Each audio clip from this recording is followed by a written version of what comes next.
Hola, mi nombre es Carla Vanessa Montes de Áñez, soy de tercero B y hoy hablaré sobre la Guerra de Independencia, sus causas y lo que entendí de ella. Primero que nada, las causas. Una de las causas de la Guerra de Independencia fueron las reformas borbónicas.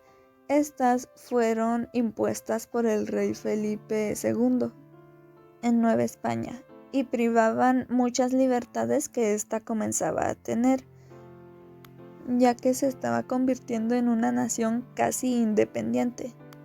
Entonces, estas reformas fueron hechas para que España siguiese siendo autoritaria y teniendo el control de Nueva España, y se establecieron a principios del siglo XVIII.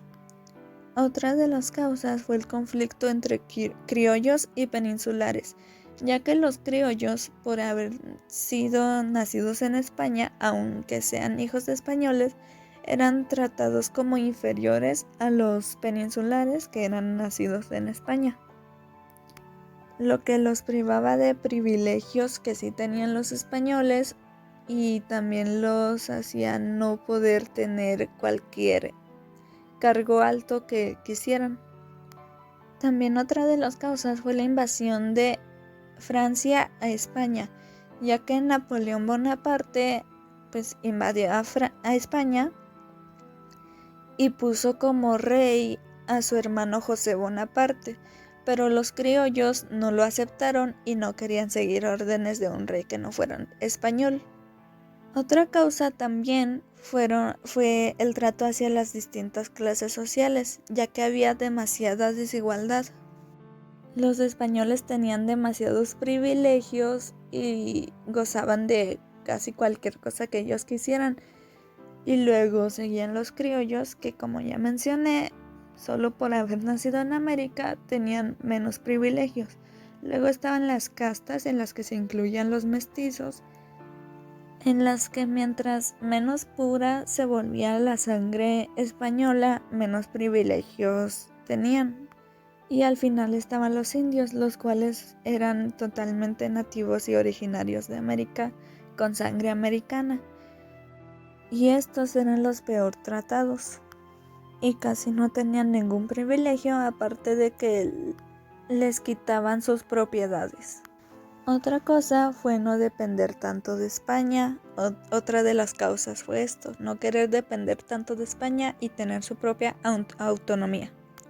Entonces, al poner Napoleón Bonaparte a su hermano José Bonaparte como rey de España, los criollos, entre estos Ignacio Allende, Miguel Hidalgo, Josefa Ortiz de Domínguez, su esposo, entre otros, comenzaron a reunirse en secreto disfrazándolo de reuniones de lectura o diversión, pero realmente no era eso, ya que realmente era porque estaban organizando un gobierno mientras Fernando VII regresaba al trono. Y también organizaban un levantamiento. Entonces Miguel Hidalgo y los demás tenían planeado hacer este levantamiento en diciembre del 1810, pero el ejército español descubrió una de sus conspiraciones y tuvieron que adelantarlo al 16 de septiembre de 1810, en donde Hidalgo fue a la Catedral de Dolores y proclamó este famoso grito, el grito de Dolores, en contra del mal gobierno. Y muchas personas comenzaron a unírsele porque Hidalgo era muy querido. Este ejército es el que es llamado el de los insurgentes. Y el otro ejército, el ejército español, es el llamado ejército realista, el de los realistas. Y bueno, el ejército insurgente no estaba bien organizado, por lo que ni siquiera Hidalgo los podía controlar bien. Entonces, en un momento, los insurgentes fueron a la Alhóndiga de Granaditas y empezaron a hacer una matanza enorme y saquearon todo lo que había ahí, aunque a Hidalgo no le pareció bien. Luego, otra de sus victorias, creo que la primera fue en el Monte de las Cruces, que estaba cerca de la Ciudad de México, lo cual hacía que pudieran tomarla, pero Hidalgo no quiso, ya que temía que sus hombres hicieran lo mismo que en Guanajuato. El otro líder del ejército de los insurgentes era Ignacio Allende, y este no estaba muy de acuerdo con las decisiones de Hidalgo, lo cual hizo que estos dos se separaran. El ejército de los insurgentes al final fue derrotado en el Puente Calderón, muy cerca de Guadalajara, y estos decidieron ir hacia el norte en busca de armas, pero fueron capturados en Acatita de Baján y de ahí llevados a Chihuahua, en donde serían fusilados. En esta ciudad fueron fusilados Allende, Aldama y Jiménez el 26 de junio de 1811, pero Hidalgo todavía no sería fusilado, ya que al ser sacerdote primero debía ser juzgado por la iglesia para retirarle su cargo, y ahora sí, después de un mes fue fusilado el 30 de julio de 1811, y aquí termina la primera parte de la Guerra de Independencia. Lo siguiente es la organización, y después de la muerte de Hidalgo, Morelos tomó el cargo. Pero él sí era un buen líder y sí sabía organizar al ejército de los insurgentes. José María Morelos y Pavón en septiembre de 1813 convocó un congreso en el que expuso los sentimientos de la nación, donde proponía que la soberanía recaía en el pueblo, la igualdad y un gobierno liberal. La invasión francesa a España hizo que las ideas de la Ilustración cobraran fuerza y fueran utilizadas para librarse del dominio francés. Entonces, en 1812 se reunieron en Cádiz diputados españoles y americanos para redactar una constitución. Esto para los criollos significaba una forma de alcanzar autonomía sin necesidad de la guerra, o en sí lograr una cierta independencia de España. Pero los españoles no les hicieron caso a sus propuestas. Sin embargo, sí crearon leyes que restaron el poder al rey. Se proclamó la soberanía popular, libertad de prensa, expresión y la abolición de la Inquisición. En octubre de 1814, el Congreso que había convocado Morelos un año antes elaboró la Constitución de Apatzingán, en la que proclamaba los derechos del hombre, una forma de gobierno representativa, republicana, la separación de poderes y la libertad de expresión. Esta constitución no se puso en práctica nunca, pero sí fue la primera institución en lograr una independencia total de España. El ejército realista perseguía al Congreso por su importancia, y Morelos, por protegerlo, fue hecho prisionero en Uruapan, y al final fue fusilado el 22 de diciembre de 1815 en San Cristóbal, Ecatepec, Estado de México. Y su muerte dio fin a la segunda etapa de la independencia. La siguiente y tercera etapa es la de la independencia, que inicia con la muerte de Morelos en 1815 y termina con las negociaciones de Vicente Guerrero y Agustín de Iturbide de 1821. Después de la muerte de Morelos, el ejército insurgente decayó y fragmentó, ya que los diferentes líderes de cada región seguían manteniendo la lucha, pero no tenían comunicación entre ellos.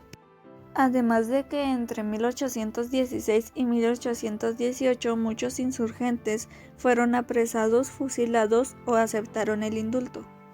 Vicente Guerrero fue quien mantuvo la lucha en el sur de Nueva España después de la muerte de Morelos a través de la guerra de guerrillas. Y el gobierno virreinal nunca pudo controlar a Guerrero. En 1817, Francisco Javier Mina llegó a Soto la Marina, Tamaulipas, a apoyar la lucha de los insurgentes por la independencia para combatir el gobierno de Fernando VII. Se unió a Pedro Moreno y lograron tomar algunos poblados, pero al final fue capturado y fusilado en noviembre del mismo año, y aunque su participación fue breve, logró darle un nuevo impulso a la lucha de los insurgentes. En 1820, un levantamiento en España hizo que Fernando VII jurara la Constitución de Cádiz y a su vez esta acabó con los privilegios de las altas esferas políticas y eclesiásticas de la Nueva España. El descontento de estos grupos hizo que se fueran a reunir en secreto en la iglesia de la Profesa en la Ciudad de México para mantener sus privilegios y la independencia de España, e invitaron a Fernando VII como rey. Aquí se acaba la tercera etapa e inicia la cuarta etapa de la independencia y la última, que es la de la consumación, en donde inician las negociaciones entre insurgentes y realistas. Agustín de Iturbide, quien era el líder del ejército realista del sur, participó en la conspiración de la Profesa, y esto lo llevó a la conclusión de que más que combatir a los insurgentes y a Guerrero, debía buscar una alianza con estos. En 1821, Iturbide y Guerrero llegan a Iguala con el fin de poner fin a la Guerra de Independencia y cierran el pacto con un abrazo, aunque más bien esto nunca pasó, pero es un símbolo de la unión entre ambas fuerzas. El 24 de febrero de 1821 se proclama el Plan de Iguala, que fue elaborado por Agustín de Iturbide y aceptado por Vicente Guerrero, en el cual se establecía la independencia, pero sobre todo se defendían los privilegios de la Iglesia, los militares y las altas esferas novohispanas, los cuales fueron perjudicados por culpa de la Constitución de Cádiz, lo cual quiere decir que las propuestas que habían defendido los insurgentes durante la Guerra de Independencia no fueron incluidas. También se establecieron 3 garantías, que eran la religión católica como única, la independencia y la unión, las cuales serían defendidas por el ejército trigarante. Y también se estableció que la nueva nación sería una monarquía institucional y Fernando VII sería el primer candidato para ocupar el trono. En agosto de 1821 llegó Juan O'Donoghue, el último virrey de la Nueva España, quien firmó los tratados de Córdoba y reconoció la independencia de México. Y el 27 de septiembre de este mismo año entra el ejército trigarante encabezado por Agustín de Iturbide y Vicente Guerrero, logrando así la tan esperada y luchada independencia y dando fin a la guerra.